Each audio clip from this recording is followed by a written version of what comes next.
जय हिंद दोस्तों। आज के इस वीडियो में आप क्लास 10th का हिस्ट्री जो कि इकाई फर्स्ट है यूरोप में राष्ट्रवाद के लघु उत्तरीय तथा दीर्घ उत्तरीय प्रश्नों को आप इस वीडियो में देखेंगे। दोस्तों, इस वीडियो में हमने सिर्फ लघु उत्तरीय तथा दीर्घ उत्तरीय प्रश्नों को ही शामिल किया है। तो चलिए अब हम बिना देरी किए हुए वीडियो को स्टार्ट करते हैं। आज का आपका पहला प्रश्न कहा जा रहा है लघु उत्तरीय का, 1948 ईस्वी के फ्रांसीसी क्रांति के क्या कारण थे। तो चलिए इसका आंसर शीट हम देख लेते हैं अब। हाँ दोस्तों, आपको दिखाना चाहेंगे, देख लीजिए किस प्रकार से हमने आंसर शीट को सजाए हुए हैं। ठीक है, चलिए तो अब एक एक करके क्वेश्चन आंसर को हम पढ़ लेते हैं। तो आपका पहला प्रश्न कहा जा रहा था 1948 के फ्रांसीसी क्रांति के कारण क्या थे। तो इसका उत्तर होगा मध्य वर्ग का शासन पर असीमित प्रभाव। दूसरा आंसर पॉइंट बना करके आप लिखेंगे दोस्त, समाजवाद का प्रसार। तीसरा में लिखेगा, तीसरे पॉइंट बना करके गीजो नामक कट्टर एवं प्रतिक्रियावादी प्रधानमंत्री का विरोध, लुई फिलिप्स की नीतियों का विरोध। ठीक है दोस्त, चलिए अब आपका 2 नंबर प्रश्न को देख लेते हैं। आज का आपका 2 नंबर प्रश्न कहा जा रहा है इटली जर्मनी के एकीकरण में ऑस्ट्रिया की भूमिका क्या थी। चलिए दोस्त आंसर शीट आप भरेंगे। ऑस्ट्रिया द्वारा इटली के कुछ भागों पर आक्रमण किया जाने लगा, जिसमें सार्डिनिया के शासक चार्ल्स एल्बर्ट की पराजय हो गई।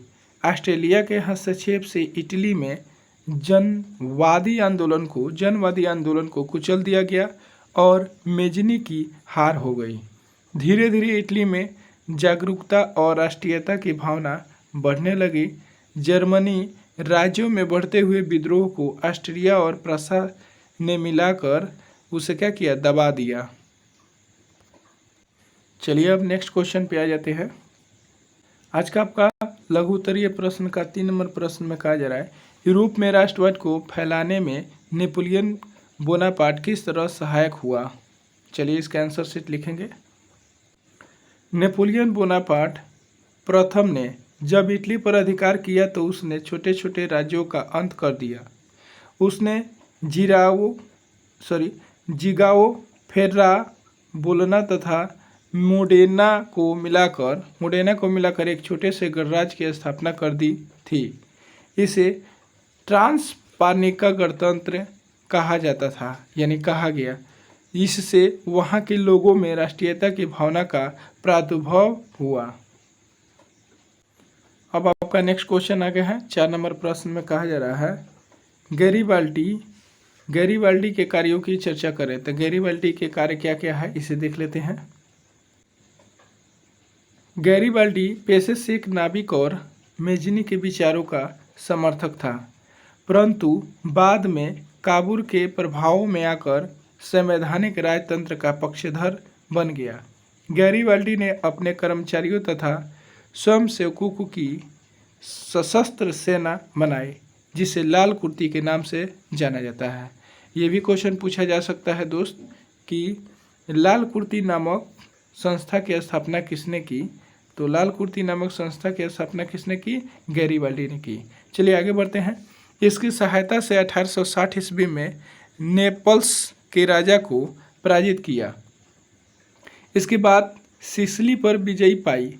इन रियासतों की अधिकांश जनता बुर्बो राजवंश के निरंकुश शासक से तंग आकर गैरीबाल्डी का समर्थक बन गई। गैरीबाल्डी ने यहाँ गणतंत्र की स्थापना की तथा विक्टर एमैनुएल के प्रतिनिधि के रूप में वहाँ की सत्ता संभाली। बाद में इसने काबूल के परामर्श पर पोप पर कब्जा कर लिया। इसके बाद उसने अपने सारे जीते हुए इलाके को विक्टर एमैनुएल को सौंप दिया। उसने विक्टर को संयुक्त इटली का राजा भी घोषित कर दिया और सार्डिनिया का नाम बदलकर इटली राज्य कर दिया। तो ये रहा आपका 4 नंबर प्रश्न का उत्तर, जो आप देख पा रहे हैं गैरीबाल्डी के ये कार्य थे। चलिए 5 नंबर प्रश्न को देख लेते हैं। दोस्त, हमने वीडियो को छोटा छोटा करके बनाना इसलिए समझा है कि आप लोग कहते हैं कि सर बहुत लंबा लंबा वीडियो हो जा रहा है, इसलिए हमने 2 पार्ट में पहला चैप्टर को तोड़ दिया है। चलिए आज का आपका 5 नंबर प्रश्न दिया गया है, विलियम फर्स्ट के बगैर जर्मनी का एकीकरण बिस्मार्क के लिए संभव था कैसे। तो चलिए 5 नंबर प्रश्न का उत्तर लिखेंगे आप लोग। जनवरी 1880 ईस्वी में विलियम प्रथम प्रशा का शासक बना। वह साहसी, व्यवहार कुशल और योग्य सैनिक था। सिंहासन पर बैठते ही उसने सैन्य शक्ति बढ़ानी शुरू कर दी और उसने जर्मनी राष्ट्र को एकता के सूत्र में बांधने के उद्देश्य को ध्यान में रखकर महान कूटनीतिज्ञ बिस्मार्क को अपना चांसलर नियुक्त किया। अतः विलियम प्रथम के बिना जर्मनी का एकीकरण बिस्मार्क के लिए असंभव था। यहाँ पे संभव नहीं था, असंभव था। जैसे कि आप इस प्रश्न को, इसके उत्तर को आप पढ़ के भी समझ सकते हैं। चलिए नेक्स्ट प्रश्न पे आते हैं। अब आपका दीर्घ उत्तरीय प्रश्न आ गया है। आपका पहला प्रश्न में कहा जा रहा है, इटली के एकीकरण में मेजनी, काबुल और गैरिबाल्डी के योगदान को बतावे। तो चलिए ये लॉन्ग क्वेश्चन है, इसे देख लेते हैं। आंसर शीट लिखेंगे दोस्त। मेजनी काबुल का योगदान। मेजनी साहित्यकार, गणतांत्रिक विचारों का समर्थक और योग सेनापति था। ठीक है दोस्त, आगे लिखेंगे। मेटरनिक युग के पतन के बाद विभिन्न परिस्थिति में इटली में मेजनी का प्रादुर्भाव हुआ। उसका योगदान निम्नलिखित है, जो इस प्रकार है। ठीक है, आप योगदान देकर के लिखेंगे। उसने यंग इंडिया नामक संस्था का गठन किया और युवा शक्ति में विश्वास करता था। वह किस में विश्वास करता था? युवा शक्ति में। तथा कहा करता था कि यदि समाज में क्रांति लानी है तो विद्रोह का नेतृत्व युवाओं के हाथ में दे दो। यानी कि आप यहाँ से एक और क्वेश्चन निकाल सकते हैं कि किस व्यक्ति का कहना था कि यदि समाज में क्रांति लाना है तो उस विद्रोह का नेतृत्व किसके हाथों में दे दो? युवाओं के हाथों में दे दो। यह किसने कहा था? ऐसे भी पूछ दिया जाएगा। तो दोस्त यह किसने कहा था? मेजनी काउंट काबुल के योगदान के अनुसार। ठीक है, तो ये कौन कहा था? मेजनी कहा था। ठीक है दोस्त, आगे देखेंगे। यंग इटली का एकमात्र उद्देश्य इटली को ऑस्ट्रेलिया के प्रभाव से मुक्त कर उसका एकीकरण करना था। उसने जनता जनार्दन तथा इटली का नारा बुलंद किया। इससे युवाओं में एकता का सूत्रपात हुआ और 2 वर्षों के भीतर यंग इटली के सदस्यों की संख्या 60,000 तक पहुंच गई। उग्रवादी विचारों के कारण मेजनी को निर्वासित होकर इंग्लैंड जाना पड़ा। वहां से अपनी रचनाओं द्वारा इटली के स्वाधीनता संग्राम को प्रेरित करता रहा। इटली के एकीकरण में उसे पैगंबर कहा गया है। यहाँ पे भी आप ध्यान देंगे, इटली के एकीकरण में किसे वहाँ का पैगंबर कहा गया है? तो इसी को कहा गया है, मेजनी को। ठीक है दोस्त, चलिए नेक्स्ट प्रश्न पे आते हैं हम। दोस्त अभी इसका योगदान बाकी है। गैरिबाल्डी का योगदान देख लीजिए, काबुल का योगदान देख लीजिए। गैरिबाल्डी को इटली का तलवार कहा जाता है। यहाँ से एक क्वेश्चन बन सकता है, यहाँ से, यानी कि गैरिबाल्डी को इटली का तलवार कहा जाता है। तो इटली का तलवार किससे कहा जाता है? तो गैरिबाल्डी को। ऐसे क्वेश्चन बन सकते हैं। उसने लाल कुर्ती नामक नवयुवकों का एक संगठन कायम किया। लाल कुर्ती नामक संगठन का गठन किसने किया? तो गैरिबाल्डी ने किया। ये भी आप ध्यान रखेंगे। नामक युवाओं का एक संगठन कायम किया। इसकी सहायता से उसने 1860 ईस्वी में नेपल्स के राजा को पराजित किया। बाद में सिसिली और पोप को अपने कब्जे में ले लिया। इसके बाद गैरिबाल्डी ने अपने सारे जीते हुए इलाके को विक्टर एनेमुअल को सौंप दिया और विक्टर को इटली का राजा घोषित कर दिया। ठीक है, वहाँ पे विक्टर को इटली का राजा क्या कर दिया? बना दिया। पिंडमोंट सर्डिनिया का नाम बदलकर इटली का राज्य कर दिया। यानी कि उसका नाम भी बदल करके उसने क्या कर दिया, इटली का राज्य कर दिया। ठीक है दोस्त, अब नेक्स्ट प्रश्न पे हम आ जाते हैं। अब आपका दीर्घ उत्तरीय प्रश्न का 2 नंबर प्रश्न में कहा जा रहा है जर्मनी के एकीकरण में बिस्मार्क की भूमिका का वर्णन करें। तो चलिए इसका आंसर शीट देख लेते हैं। उत्तर लिखेंगे दोस्त, 1848 ईस्वी के क्रांति के बाद यह स्पष्ट हो गया कि जर्मनी का एकीकरण क्रांतिकारियों के प्रयत्नों से नहीं होना था। उसका एकीकरण एक सैन्य शक्ति प्रधान साम्राज्य के रूप में शासकों द्वारा होना था और इस कार्य को पूरा किया बिस्मार्क ने। ठीक है, नेक्स्ट पैराग्राफ चेंज करके लिखेंगे, जनवरी 1830 ईस्वी में विलियम प्रथम प्रथा का यानी प्रथा का शासक बना। यहाँ पे प्रसा होगा दोस्त, यहाँ पे प्रसा कर लेंगे आप। ठीक है, चलिए नेक्स्ट आते हैं। प्रसा का शासक बना और उसने बिस्मार्क को चांसलर नियुक्त किया। बिस्मार्क प्रसा के नेतृत्व में जर्मनी का एकीकरण करना चाहता था, पर ऑस्ट्रिया उसका विरोध कर रहा था। बिस्मार्क जर्मनी के एकीकरण के लिए सैन्य शक्ति के महत्व को समझता था, अतः इसके लिए उसने रक्त और लौह की नीति अपनाई, अवलंबन किया। ठीक है दोस्त, तो यहाँ से क्वेश्चन और बन सकता है कि रक्त और लौह की नीति किसने अपनाई, तो बिस्मार्क ने अपनाई। ठीक है दोस्त, नेक्स्ट आते हैं। उसने अपने देश में अनिवार्य सैन्य सेवा लागू कर दी। बिस्मार्क ने अपनी नीतियों से प्रसा का सुदृढ़ीकरण किया और इस कारण प्रसा ऑस्ट्रिया से किसी मान्य में कम नहीं रह गया। तब बिस्मार्क ने डेनमार्क, ऑस्ट्रिया और फ्रांस के साथ युद्ध कर जर्मनी का एकीकरण करने में सफलता प्राप्त कर ली। अब आपके 3 नंबर प्रश्न पे हम आ गए हैं दीर्घ उत्तरीय के। राष्ट्रवाद के उदय के कारणों एवं प्रभावों की चर्चा करें। तो चलिए इसका आंसर शीट देख लेते हैं। राष्ट्रवाद आधुनिक विश्व की राजनीतिक जागृति का प्रतिफल है।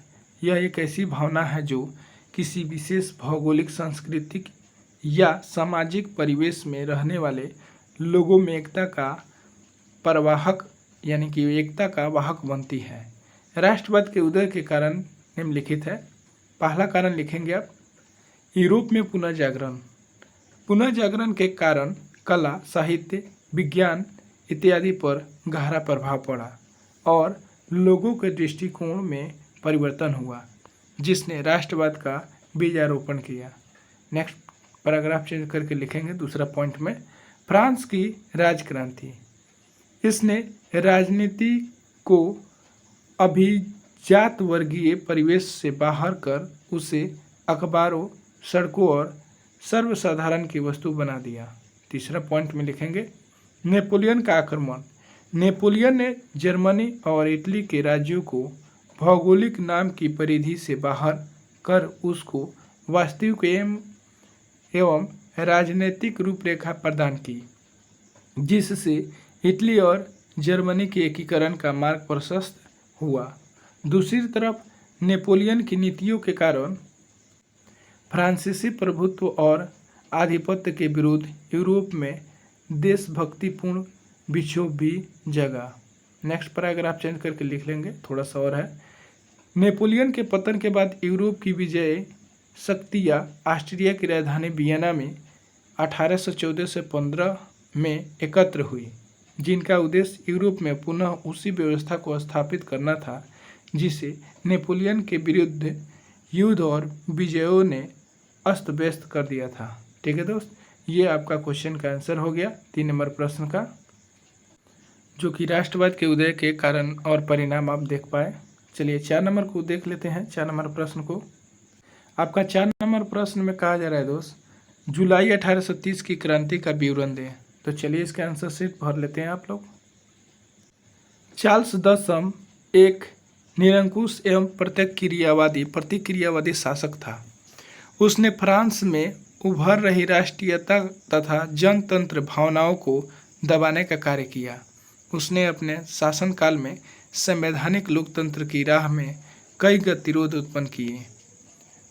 उसके द्वारा प्रतिक्रियावादी पोलिनिनेक को प्रधानमंत्री बनाया गया। पोलिनिनेक ने लुई 18वें द्वारा स्थापित समान नागरिक संहिता के स्थान पर शक्तिशाली अभिजात वर्ग की स्थापना तथा उसे विशेषाधिकार से विभूषित करने का प्रयास किया। उसके इस कदम को उदारवादियों ने चुनौती तथा क्रांति के विरुद्ध षड्यंत्र समझा। प्रतिनिधि सदन एवं दूसरे उदारवादियों ने पुलिनिक के विरुद्ध गहरा असंतोष प्रकट किया।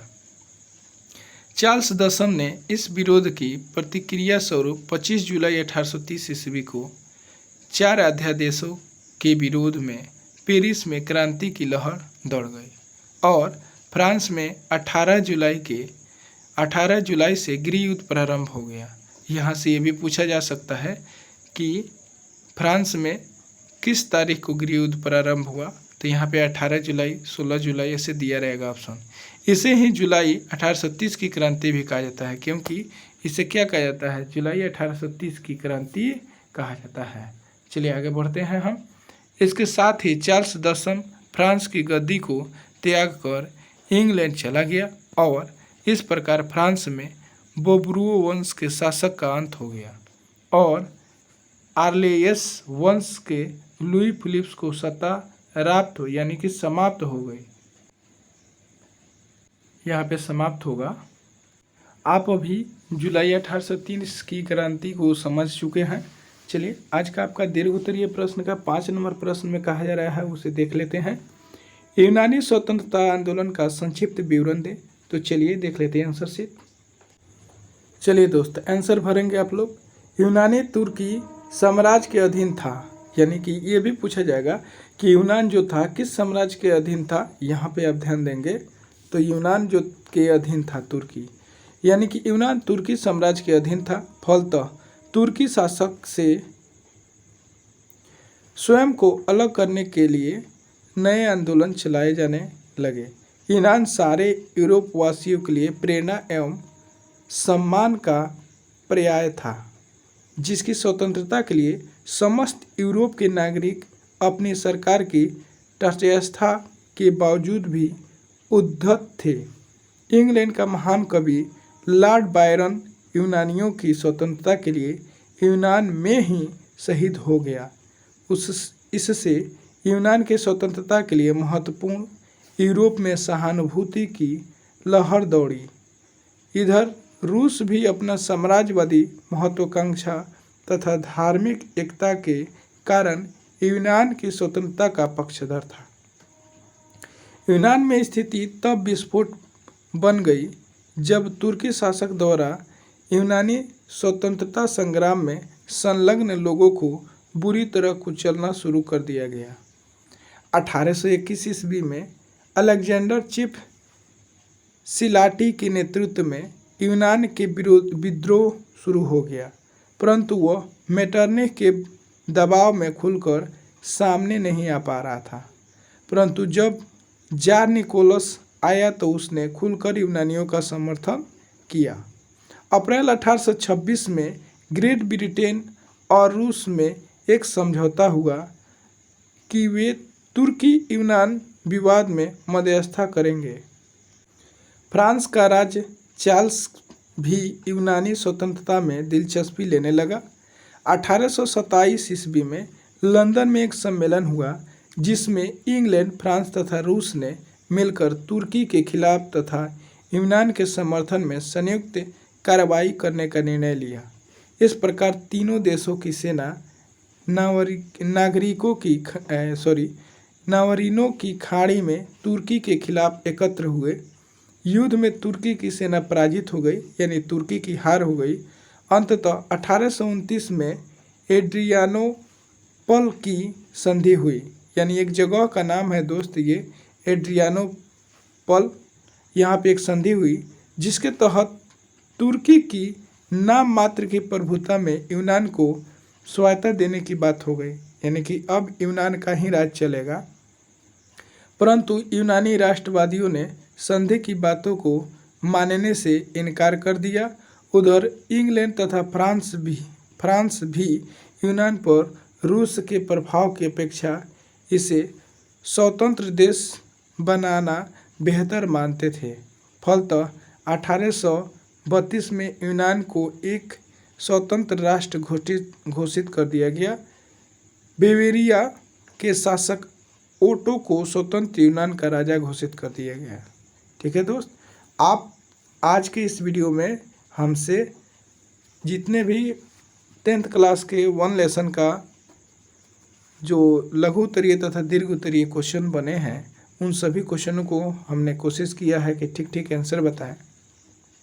और यदि आप इसका पहला वीडियो नहीं देखे हैं तो आप उस वीडियो को ज़रूर देखेंगे, वह वीडियो आपको मिल जाएगा। इसके डिस्क्रिप्शन बॉक्स में भी आप क्लिक करके उसे देख सकते हैं। ठीक है दोस्त, तो चलिए हम फिर मिलते हैं नेक्स्ट वीडियो में। Thanks for watching, thank you, best of luck. हमारे चैनल में आप सभी का स्वागत है। यदि आप हमारे चैनल से जुड़े हैं तो आप देख लीजिए कौन सा वीडियो आपके लायक है, उसे आप देख सकते हैं।